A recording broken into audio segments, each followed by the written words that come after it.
ప్రతి ఉద్యమానికి ఓ ఆవిర్భావం ఉన్నట్టే అంతిమ దశ కూడా ఉంటుంది. మావోయిస్టు పార్టీ సరిగ్గా ఇప్పుడు ఇదే దశలో ఉంది. దశాబ్దాల సాయుధ పోరాటం ఇప్పుడు ఆఖరి దశకు చేరుకుంది. కేంద్ర ప్రభుత్వం చేపట్టిన ఆపరేషన్ కగార్తో మావోయిస్టులంతా వనం వదిలి జనం బాటపట్టారు. దేవ్జీ లాంటి అగ్రనేతలు సైతం పోలీసుల ముందు లొంగిపోయారు. ఇకపై సమాజంలో ఉంటూనే ప్రజా ఉద్యమాలు చేపడతామని చెప్తున్నారు. అగ్రనేతల లొంగుబాటుతో మావోయిస్టు ఉద్యమానికి ఫుల్ స్టాప్ పడినట్టేనా? అంతిమ దశలో మావోయిస్టుల పోరాటం. మావోయిస్టు అగ్రనేతల లొంగుబాటు.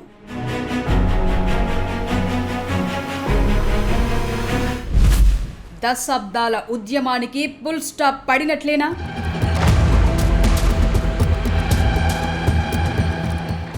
ఒకప్పుడు దండకారణ్యంలో దడ పుట్టించిన దళంలో కేంద్రం చేపట్టిన ఆపరేషన్ కగార్ కంగారు పుట్టించింది. భారత్ని మావోయిస్టు రహిత దేశంగా మార్చేందుకు కేంద్రం కంకణం కట్టుకోవటంతో మావోయిస్టులు అడవిని వదిలి జనజీవనంలోకి వచ్చేస్తున్నారు.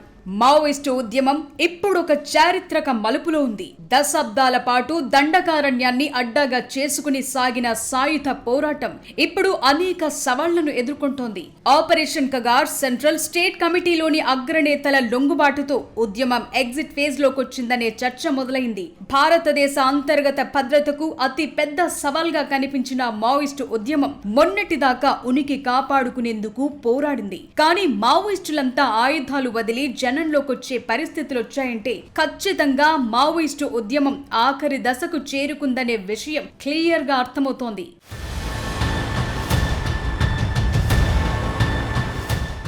మావోయిస్టు కేంద్ర కమిటీ అప్రకటిత కార్యదర్శి తిప్పిరి తిరుపతి ఎలియాస్ దేవ్జీ తెలంగాణ డీజీపీ శివధర్ రెడ్డి ఎదుట లొంగిపోయారు. ఆయనతో పాటు బడే చొక్కారావు, మల్లా రాజురెడ్డి, నూనె నరసింహారెడ్డి కూడా లొంగిపోయారు. గత 2 ఏళ్లలో 4 సెంట్రల్ కమిటీ మెంబర్లు, 16 మంది స్టేట్ కమిటీ మెంబర్లు, 26 మంది డివిజన్ కమిటీ సభ్యులు, సెక్రటరీలు, 85 మంది ఏసీఎస్లు, 60 మంది పార్టీ సభ్యులు సహా మొత్తం 591 మంది జనజీవన స్రవంతిలోకి వచ్చేశారు. తెలంగాణకు చెందిన మరో 11 మంది ఇంకా అజ్ఞాతంలోనే ఉన్నారు. వాళ్లలోనూ కొందరు పోలీసులతో చర్చలు జరుపుతున్నట్లు డీజీపీ తెలిపారు. త్వరలోనే వారు కూడా అడవిని వీడనున్నారు. జనజీవన స్రవంతిలోకొచ్చిన వారికి రాష్ట్ర ప్రభుత్వం ప్రకటించిన రివార్డులు, పునరావాస ప్రయోజనాలు అందిస్తామని తెలిపారు. మావోయిస్టుల హక్కులు కాపాడేందుకు ప్రయత్నిస్తామని స్పష్టం చేశారు.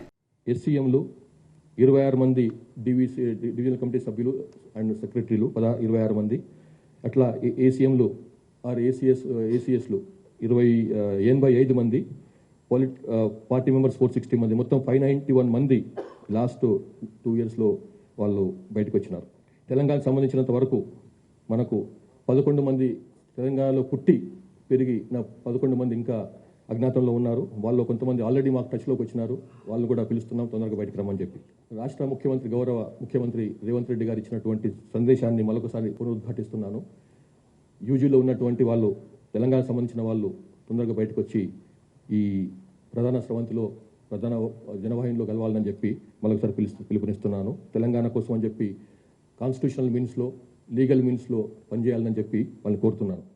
ప్రజా సమస్యలపై ప్రజల తరపున ప్రజల కోసం పనిచేస్తామని మావోయిస్టు అగ్రనేతలు చెప్తున్నారు. ప్రజల సమస్యలపై జరిగే పోరాటాలను సంఘటితం చేసేందుకు చట్ట పరిధిలో పనిచేయాలని ఈ నిర్ణయం తీసుకున్నామన్నారు. అవకాశం ఉన్నప్పుడల్లా ప్రజల పోరాటాల వెనుక నిలబడతామని హామీ ఇచ్చారు. మావోయిజం ఎప్పటికీ ముగిసిపోదని, ప్రపంచ వ్యాప్తంగా అభివృద్ధి చెందుతూనే ఉంటుందని తెలిపారు. మేము రేపు ప్రజల యొక్క సమస్యలపైన ప్రజల తరపున ప్రజలతో నిలబడి పనిచేస్తామని అటువంటిది చెప్తున్నాం. ప్రజాస్వామిక హక్కుల కోసం ఎన్నో పోరాటాలు జరుగుతున్నాయి. ఆ పోరాటాలను సంఘటితం చేయడం కోసం ప్రజాస్వామిక చట్ట పరిధిలోనే మేము పనిచేస్తామనేది ఆలోచించి, మేము ఇంతకాలం ఏదైతే రాజకీయాలు, సిద్ధాంతాలు చెప్తూ ప్రజల్ని సంఘటితపరిచినామో ఆ అవగాహన మా నుండి తొలగించుకోము. అయితే అవకాశాలు వచ్చిన మేరకు ప్రజల పోరాటాల వెనుక, ప్రజల పోరాటాలతో మేము నిలబడతామనేది హామీ ఇస్తున్నాం. మావోయిస్టు ఉద్యమం అనంటే మావోయిజము ఎప్పుడూ ముగియదు. ఈ ప్రపంచవ్యాప్తంగా అది అభివృద్ధి చెందుతూనే ఉంటుంది. 2024 జనవరిలో కేంద్ర ప్రభుత్వం మావోయిస్టు ప్రభావిత రాష్ట్రాలు కలిసి ఆపరేషన్ కగార్ చేపట్టాయి.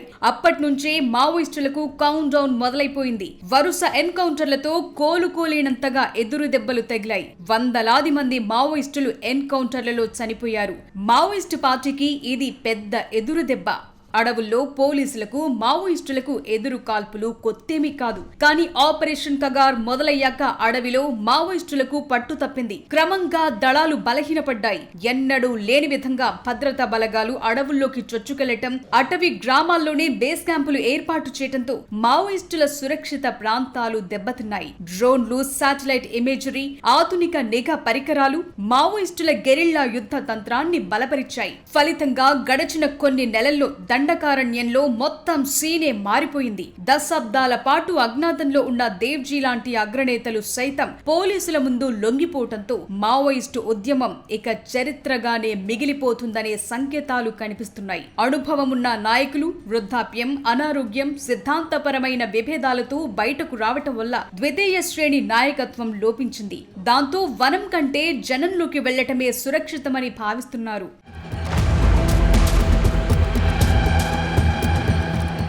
వచ్చే మార్చి 31 నాటికి దేశంలో మావోయిస్ట్ అనే మాట వినిపించదని కేంద్ర హోంమంత్రి అమిత్ షా ఇప్పటికే చాలా సార్లు ప్రకటించారు. అప్పటి నుంచి అడవుల్లో తుపాకుల మోత వినిపిస్తోంది. ఎన్కౌంటర్ ఆపరేషన్లు గ్యాప్ లేకుండా కొనసాగుతున్నాయి.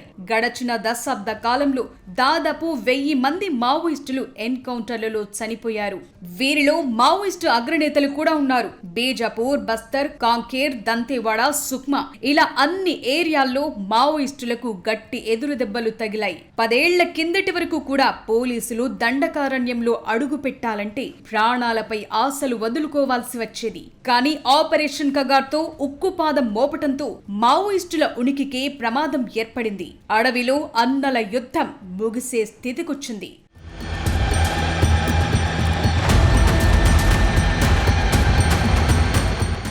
ఎప్పుడైతే ఆపరేషన్ కగార్ మొదలైందో అప్పుడే అడవిలో అంతా రివర్స్ అయిపోయింది. ఎన్కౌంటర్లు, లొంగుబాట్లతో పార్టీ సంస్థాగత నిర్మాణం బలహీనపడింది. అటవీ ప్రాంతాలన్నీ భద్రతా బలగాల నిఘాలోకి వచ్చేశాయి.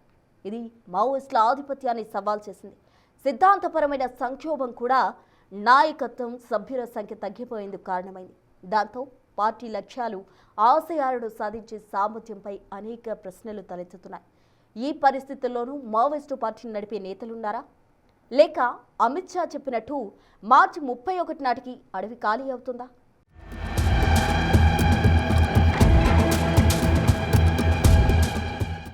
మావోయిస్టు ఉద్యమంలో జగిత్యాల జైత్ర యాత్ర ఓ కీలక ఘట్టం. 1978 సెప్టెంబర్ 9న భూస్వాముల అణచివేతకు, గడీల పాలనకు వ్యతిరేకంగా దున్నేవాడిదే భూమి అనే నినాదంతో రైతు కూలీ సంఘాలు భారీ ప్రదర్శన నిర్వహించాయి. ఈ జైత్ర యాత్రలో 1,00,000 మందికి పైగా ప్రజలు పాల్గొన్నట్టు చరిత్ర చెప్తోంది.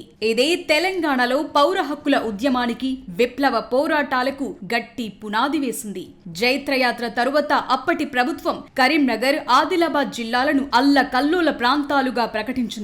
పోలీసుల నిర్బంధం పెరగటంతో చాలా మంది అడవుల్లోకి వెళ్లి ఆయుధాలు పట్టాల్సొచ్చింది. ఇది క్రమంగా సాయుధ పోరాటంగా మారింది. అలా 1980లో పీపుల్స్ వార్ గ్రూప్ పుట్టుకొచ్చింది. ఈ దశలో ఉద్యమం కేవలం గిరిజన ప్రాంతాలకే పరిమితం కాకుండా ఉత్తర తెలంగాణ జిల్లాల్లోని మైదాన ప్రాంతాలకు వేగంగా విస్తరించింది. మావోయిస్ట్ ఆర్కే గణపతి లాంటి కీలక నేతలు ఈ దశలోనే ఎదిగారు.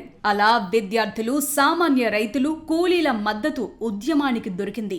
జగిత్యాల జైత్రయాత్రను మావోయిస్టు ఉద్యమానికి రెండో దశగా చెప్తారు. తొలి దశ శ్రీకాకుళం ఉద్యమమైతే రెండో దశ తెలంగాణలోనే ఊపందుకుంది. తెలుగు రాష్ట్రాల్లో మావోయిస్టు ఉద్యమం 2004లో అత్యంత కీలకమైన మలుపు తీసుకుంది. 2004 సెప్టెంబర్లో ఆంధ్రప్రదేశ్ కు చెందిన పీపుల్స్ వార్ గ్రూప్, బీహార్ కు చెందిన MCCI కలిసిపోయి CPI మావోయిస్టు పార్టీగా అవతరించాయి. అలా 4.5 దశాబ్దాలకు పైగా మావోయిస్టు ఉద్యమం కొనసాగింది.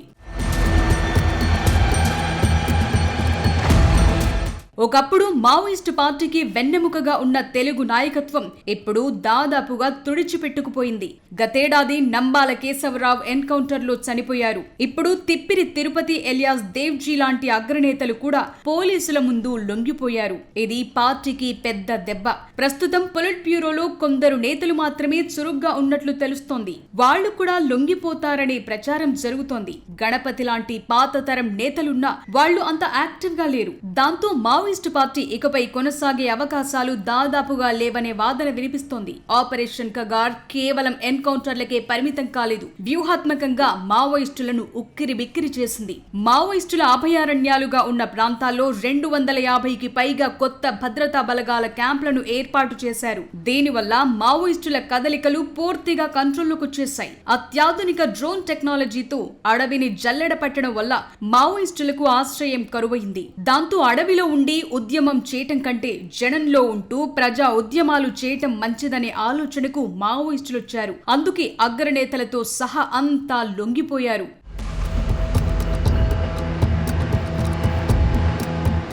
ఇప్పటికే మావోయిస్టు పార్టీలో చేరేవారి సంఖ్య భారీగా తగ్గిపోయింది. మావోయిజం సిద్ధాంతం, మావోయిస్టు ఉద్యమంలో చేరాలనే ఇంట్రెస్ట్ ఈ తరం యువతలో లేదు. దాంతో అటవీ సమీప గ్రామాల్లోని గిరిజనులనే మావోయిస్టులుగా మార్చారనే చర్చ ఉంది. కానీ పార్టీ సిద్ధాంతాలను గిరిజనులు అర్థం చేసుకోలేకపోయారు. నాయకత్వం ఆదేశాలను పాటించడం, దాడులు చేయటం ఒక్కటే తెలుసు. ఇలాంటి దళాలతో భవిష్యత్తులో మావోయిస్టు పార్టీ మనుగడ కష్టమనుకున్నారు. ప్రజల్లోనూ మావోయిస్టులకు మద్దతు తగ్గిపోయింది. గ్రామీణ ప్రాంతాల్లో అభివృద్ధి కార్యక్రమాల ప్రభావంతోనూ జనంలో మావోయిస్టుల పట్ల సానుభూతి క్రమంగా తగ్గుతూ వచ్చింది.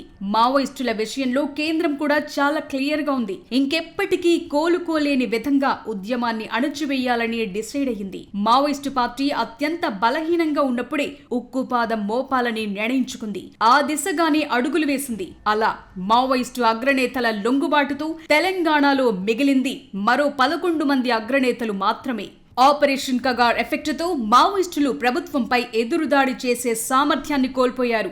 మావోయిస్టు పార్టీ కూడా నాయకత్వ లేమితో కొట్టుమిట్టాడుతోంది. మరోవైపు కేంద్ర హోంమంత్రి అమిత్ షా నిర్దేశించిన మార్చి 31 డెడ్ లైన్ కూడా దగ్గర పడుతోంది. ఈ పరిస్థితుల్లో అడవుల్లో ఉండటం కంటే లొంగిపోవటమే బెటర్ అనుకుంటున్నారు మావోయిస్టులు.